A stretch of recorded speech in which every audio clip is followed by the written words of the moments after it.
আসসালামু আলাইকুম। প্রিয় শিক্ষার্থীরা সকলে কেমন আছো? আশা করছি যে যেখানে আছো সকলেই ভালো আছো, সুস্থ আছো, নিরাপদে আছো। তো চতুর্থ শ্রেণীর শিক্ষার্থীরা, জানো তোমাদের আমি প্রাথমিক বিজ্ঞান নিয়ে আলোচনা করি। তো বিগত ক্লাসগুলোতে আমরা প্রথম দুইটা অধ্যায় শেষ করেছি। তো আজকে আমি তৃতীয় অধ্যায় নিয়ে আলোচনা করব।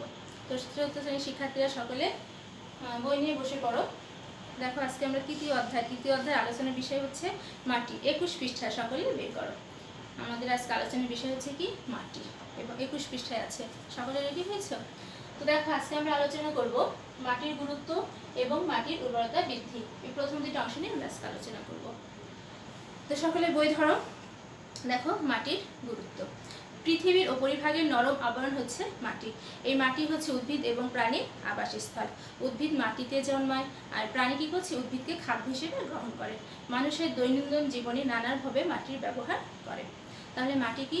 আমরা যে পৃথিবীতে বাস করছি সেই পৃথিবীর উপরিভাগের যে নরম আবরণ সেটাই হচ্ছে মাটি। এই মাটি হচ্ছে কি উদ্ভিদ এবং প্রাণীর আবাসস্থল। এই মাটিতে কিন্তু উদ্ভিদ এবং প্রাণী কি বাস করে। উদ্ভিদ মাটিতে জন্মায়, আর প্রাণী কি করছে? সেই উদ্ভিদটাকে খাদ্য হিসেবে গ্রহণ করছে। মানুষের দৈনন্দিন জীবনে নানাভাবে মাটির ব্যবহার করে থাকে। দেখো আমরা ছবিতে দেখতে পাচ্ছি। দেখো মাটি আমাদের জীবনে কেন গুরুত্বপূর্ণ। দেখো ছবি লক্ষ্য করো। দেখো মাটিতেই কিন্তু কৃষক কী করছে? ফসল ফলাচ্ছে। এখানে সবজি চাষ হচ্ছে। আবার দেখো গৃহ নির্মাণ করবার জন্য এখানে কিন্তু ইট তৈরি করা হচ্ছে। কি দিয়ে? মাটি দিয়ে কিন্তু তৈরি করা হচ্ছে। মাটির ব্যবহার বহুবিধ। মানুষ বিভিন্ন কাজে মাটি ব্যবহার করে। প্রথমে দেখো কৃষিকাজে। বিভিন্ন ধরনের উদ্ভিদ জন্মানোর জন্য মানুষ মাটির ব্যবহার করে থাকে। উদ্ভিদ মাটি থেকে প্রয়োজনীয় পানি এবং পুষ্টি পায়। বেঁচে থাকার জন্য মানুষ মাটিতে ফসল ও সবজি উৎপাদন করে। দেখো এই যে আমার পাশের ছবিতে কিন্তু দেখতে পাচ্ছি, এখানে কিন্তু কি মাটিতে কিন্তু ফসল চাষ করা হচ্ছে। তো দেখো উদ্ভিদ কীভাবে মাটি থেকে পানি এবং পুষ্টি পাচ্ছে, আমরা আগের ক্লাসে কিন্তু পড়ে এসেছি। উদ্ভিদ শেকড় বা মূলের সাহায্যে কী করছে? মাটি থেকে পানি এবং পুষ্টি উপাদান শোষণ করছে। এবং মাটিতে যে খনিজ উপাদানগুলো থাকে সেগুলোও কিন্তু উদ্ভিদ কী করছে? মূলের মাধ্যমে কিন্তু শোষণ করে সে বৃদ্ধি পাচ্ছে, তাই না? একসময় কী হচ্ছে? আমাদের ফুল দিচ্ছে, ফল দিচ্ছে, তাই না? সেগুলো খেয়ে কিন্তু আমরা আবার বেঁচে থাকছি। তাহলে কৃষিকাজে মাটি ব্যবহার করা দেখতে পেলাম আমরা। এরপরে গৃহ নির্মাণে। বসবাসের জন্য মানুষ মাটির উপরে ঘর ও দালান কোঠা নির্মাণ করে। বসবাসের জন্য মানুষ কী করছে? মাটির উপরে ঘর বাড়ি ও দালান কোঠা নির্মাণ করে। ইট বা কনক্রিটের মতো নির্মাণ সামগ্রী তৈরিতে মাটি ব্যবহৃত হচ্ছে। আমরা দেখি যেখানে দেখে এসেছি ইট তৈরি করছে কি দিয়ে? মাটি দিয়ে। আমরা যারা গ্রামে গেছি তারা কিন্তু দেখেছি মাটির তৈরি ঘর, তাই না? মাটির তৈরি ঘরগুলো কিন্তু কিভাবে তৈরি হচ্ছে? মাটির উপরে আবার মাটি দিয়ে কিন্তু তৈরি করা হচ্ছে। আবার যে দালান কোঠাগুলো আছে সেগুলো কি করা হচ্ছে? ইট দিয়ে তৈরি করা হচ্ছে, তাই না? এই যে ইট তৈরির যে উপাদান সেটা কিন্তু মাটি, তাই না? মাটিকে দিয়ে ইট তৈরি করে যে দালানগুলো নির্মাণ করা হচ্ছে। এরপরে এসে দেখো মৃৎশিল্প। বিভিন্ন ধরনের মৃৎশিল্প তৈরিতে মাটি ব্যবহৃত হয়, যেমন রান্নার হাঁড়ি পাতিল, ফুলদানি, বাটি ইত্যাদি। এছাড়াও মাটি দিয়ে তৈরি বিভিন্ন ধরনের শিল্পকর্ম যা ঘর সাজাতে এবং প্রদর্শনীতে ব্যবহৃত হয়। তাহলে মৃৎশিল্প কি? মাটির যে শিল্প, দেখো মাটি দিয়ে কি করছে? রান্না করার হাঁড়ি পাতিল তৈরি করছে, ফুলদানি তৈরি করছে। এই শিল্পটা হচ্ছে কি? মৃৎশিল্প। এগুলো যারা তৈরি করে তাদেরকে কি বলা হয় বলো তো শিক্ষার্থীরা? মাটি দিয়ে যারা হাঁড়ি পাতিল তৈরি করে তাদেরকে বলা হচ্ছে কি? কুমার, তাই না? এরপরে এসে দেখো আবর্জনা ফেলার স্থান হিসেবে। মানুষের দৈনন্দিন কর্মকাণ্ডের ফলে প্রচুর পরিমাণে বর্জ্য উৎপন্ন হয়। এসব বর্জ্য মাটিতে ফেলা হয়। আবার কখনো কখনো নির্দিষ্ট স্থানে গর্ত করে বা ভাগাড়ে আবর্জনা ফেলে তা মাটি দিয়ে ঢেকে দেওয়া হয়। দেখো আবর্জনা ফেলার জন্য দেখো আমরা কি করতে পারি? মাটিটাকে গর্ত করে সেখানে আবর্জনা রেখে আবার মাটি দিয়ে ঢেকে দিতে পারি। আবার আমরা শহরাঞ্চলে কী করি? একটা নির্দিষ্ট জায়গায় বা ডাস্টবিনে ময়লা আবর্জনাগুলো ফেলি। আবার অনেকে কী করি? আমরা খোলা জায়গায় ময়লা আবর্জনাগুলো ফেলি।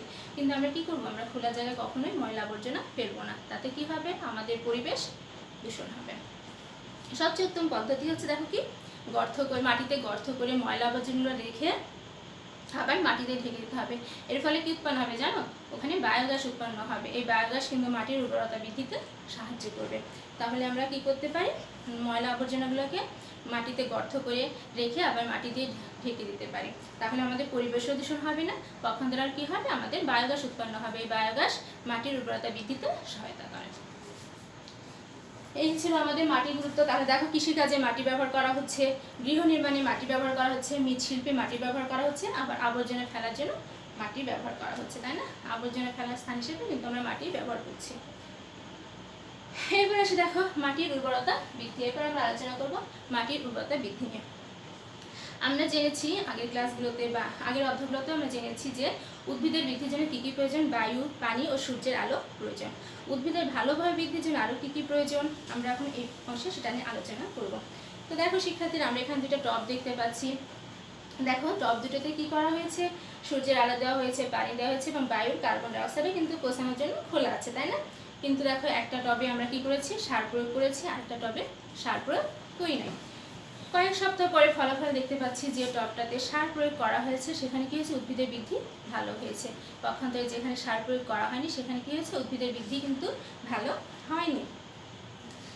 তাহলে সার প্রয়োগের মাধ্যমে কিন্তু আমরা মাটির উর্বরতা বৃদ্ধি করতে পারি। আমরা দেখতে পেলাম যে মাটিতে সার দেওয়া হয়েছে, সেই মাটিতে গাছের বৃদ্ধি ভালো হয়েছে। উদ্ভিদের বৃদ্ধি এবং সতেজতার জন্য পুষ্টি উপাদান প্রয়োজন। উদ্ভিদের ভালো বৃদ্ধির জন্য প্রয়োজনীয় পুষ্টি উপাদানগুলো সারে পাওয়া যায়। যে মাটিতে উদ্ভিদের প্রয়োজনীয় পুষ্টি উপাদান বেশি সেই মাটি হচ্ছে কি বেশি উর্বর। আর মাটির উর্বরতা কি, মাটির উর্বরতা হচ্ছে ফসল উৎপাদনের ক্ষমতা। মাটির উর্বরতা হচ্ছে মাটির ফসল উৎপাদনের ক্ষমতা। তো দেখো কিভাবে মাটির উর্বরতা বৃদ্ধি করা যায় তার কিছু ধারণা নিচে দেওয়া হলো। তাহলে দেখো প্রথমে হচ্ছে কি সার ব্যবহার। সার ব্যবহার করে মাটির উর্বরতা বৃদ্ধি করা যায়। ফসল উৎপাদনের জন্য কৃষক মাটিতে সার প্রয়োগ করে। সার মাটির হ্রাসকৃত বা হারানো পুষ্টি উপাদান ফিরে পেতে সাহায্য করে। তাহলে দেখো ফসল উৎপাদনের জন্য কৃষক কি করছে, মাটিতে সার ব্যবহার করছে। সার কি করছে, মাটির যে হারানো পুষ্টি উপাদান সেগুলো ফিরে পেতে সাহায্য করছে। এই সার আবার দুই প্রকার, একটা হচ্ছে জৈব সার, একটা হচ্ছে অজৈব সার। গোবর ও কম্পোস্ট হচ্ছে জৈব সার। তাহলে দুইটা জৈব সারের নাম বলো দেখি। গোবর এবং কম্পোস্ট হচ্ছে জৈব সার এবং ইউরিয়া ও টিএসপি হচ্ছে অজৈব সার। দেখো তাহলে সার কি করছে, মাটির উর্বরতা বৃদ্ধি করছে। তার মানে সার হচ্ছে মাটির কিন্তু এক ধরনের খাদ্য, তাই না?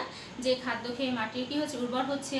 যেখানে যে উদ্ভিদগুলো জন্মেছে সেই উদ্ভিদগুলো কিন্তু কি হচ্ছে, দ্রুত বৃদ্ধিপ্রাপ্ত হচ্ছে। তারপর একসময় কি হচ্ছে, ফল দিচ্ছে, ফুল দিচ্ছে, তাই না? যেগুলো খেয়ে আমরা বেঁচে থাকছি। তাহলে সার প্রয়োগের মাধ্যমে কিন্তু জমির উর্বরতা বৃদ্ধি করা সম্ভব। দেখো এখানে আমরা কম্পোস্ট একটা সারের নাম করলাম, জৈব সার হচ্ছে কি কম্পোস্ট। দেখো এটা কিন্তু আমরা বাসাতেই কিন্তু আমরা করতে পারি। তো দেখো আমরা প্রতিদিন বাসায় যে আমরা যে রান্না বান্না করি, যে সবজিগুলো মানে খোসা আমরা ছিঁড়ে ফেলি, তাই না? দেখো পেঁপে, কলা, এই যে সবজিগুলো যে অতিরিক্ত অংশ যেগুলো আমরা ছিঁড়ে ফেলি সেগুলো আমরা কি করতে পারি, একত্রে একটা জায়গায় রেখে সেগুলো পচিয়ে কিন্তু আমরা কম্পোস্ট তৈরি করতে পারি। কম্পোস্ট সার কিন্তু আমরা বাসাতে তৈরি করতে পারি। কিন্তু ইউরিয়া, টিএসপি, অজৈব সারগুলো কি হচ্ছে, আমাদের কলকারখানায় বা মেশিনের সাহায্যে কিন্তু তৈরি করতে হচ্ছে। এই সার মাটির উর্বরতা বৃদ্ধি করতে কিন্তু সাহায্য করছে। এরপর আসি ফসল আবর্তন। যদি একই জমিতে একই ফসল বছরের পর বছর চাষ করা হয় তাহলে ফসল মাটির কিছু পুষ্টি উপাদান ব্যবহার করে নিঃশেষ করে ফেলে। জমিতে পর্যায়ক্রমে বিভিন্ন ফসল চাষ করে অর্থাৎ ফসলের আবর্তন করে মাটির উর্বরতা বজায় রাখা যায়। আবার সিম জাতীয় উদ্ভিদ চাষের ফলে মাটি তার হারানো পুষ্টি উপাদান ফিরে পায়। দেখো ফসলের আবর্তন কি, একই জমিতে কি হচ্ছে, একই ফসল বারবার চাষ না করে অন্য ফসল চাষ করাটা হচ্ছে কি পর্যায়ক্রমে বিভিন্ন ধরনের ফসলের চাষ করাটা হচ্ছে কি ফসলের আবর্তন। দেখো আমরা ছবিতে লক্ষ্য করি। দেখো এখানে আছে গাজর। ধরুন প্রথমে আমার জমিতে একটা জমিতে আমি কী করলাম, প্রথমে আমি গাজর চাষ করলাম। কী হলো, সেক্ষেত্রে গাজর তার প্রয়োজনীয় পুষ্টি উপাদান যেগুলো সেগুলো কিন্তু মাটি থেকে গ্রহণ করে নিচ্ছে, তাই না? বছরে যদি আমরা সেই জমিতে আবার গাজর চাষ করি তাহলে কিন্তু সেখানে পুষ্টি উপাদানের ঘাটতি দেখা দিবে, তাই না? তখন আমাদের কী করতে হবে, সেখানে গাজর চাষ না করে পরবর্তীতে অন্য ফসল চাষ করতে হবে। যেমন ধরো সিম বা বাঁধাকপি। ধরো এরপরে গাজরের পরে আমরা সিম চাষ করলাম, তারপরে আমরা বাঁধাকপিটা চাষ করলাম। তো দেখো বাঁধাকপিটা যখন চাষ করবো তখন গাজর যে পুষ্টি উপাদানগুলো গ্রহণ করলো বাঁধাকপি কিন্তু সেগুলো গ্রহণ করবে না। বাঁধাকপি কী করবে, তার প্রয়োজনীয় যে পুষ্টি উপাদানগুলো সেগুলোই কিন্তু মাটি থেকে গ্রহণ করবে। তার ফলে কী হবে, মাটিটি ধীরে ধীরে আবার তার হারানো যে পুষ্টি উপাদানগুলো হারিয়েছিল সেগুলো ধীরে ধীরে আবার ফিরে পেতে থাকবে বা একটা ভারসাম্য অবস্থায় ফিরে আসবে। ফলে কি হচ্ছে, ফসলের আবর্তনের মাধ্যমে হারানো পুষ্টি উপাদান মাটিতে ফিরে আসে। তাহলে আমরা একই জমিতে একই ফসল বারবার চাষ না করে কী করব, একই জমিতে একই ফসল না চাষ করে আমরা বিভিন্ন ধরনের ফসল চাষ করব। এভাবে ফসলের আবর্তন করে আমরা কি করতে পারি, মাটির উর্বরতা বৃদ্ধি করতে পারি। তো শিক্ষার্থীরা আমরা দুটো বিষয় নিয়ে আজকে আলোচনা করবো। আগে বলেছিলাম মাটির গুরুত্ব এবং মাটির উর্বরতা বৃদ্ধি। তাহলে মাটির উর্বরতা বৃদ্ধির আমরা দুইটা উপায় দেখলাম কি কি, একটা হচ্ছে সার প্রয়োগ, সার প্রয়োগের মাধ্যমে মাটির উর্বরতা বৃদ্ধি পাবে। আরেকটা হচ্ছে কি ফসলের আবর্তন, ফসলের আবর্তনের মাধ্যমে কিন্তু মাটির উর্বরতা বৃদ্ধি করা সম্ভব। তো শিক্ষার্থীরা আমি আজকে যে পর্যন্ত আলোচনা করেছি সেখান থেকে আমি তোমাদের বাড়ি কাজ দিচ্ছি। সকলে খাতা কলম নিয়ে বসো, বাড়ির কাজটা উঠিয়ে নাও।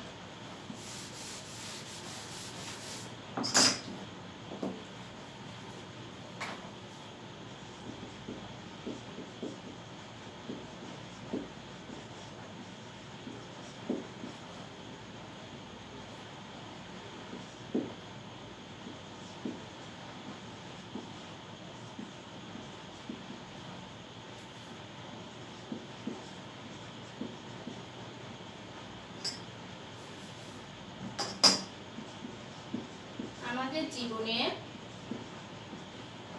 মাটির 5টি ব্যবহার লিখো।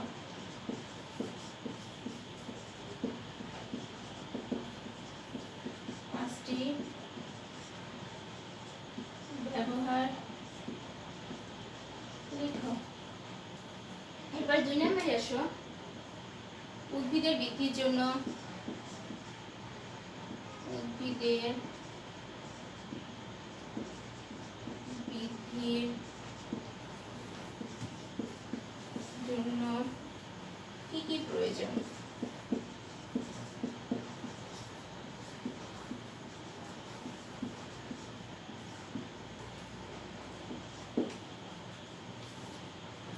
মাটির উর্বরতা,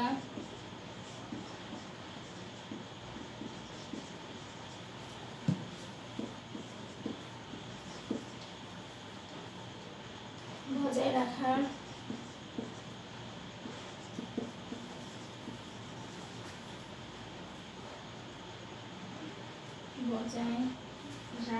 উপায় কি কি?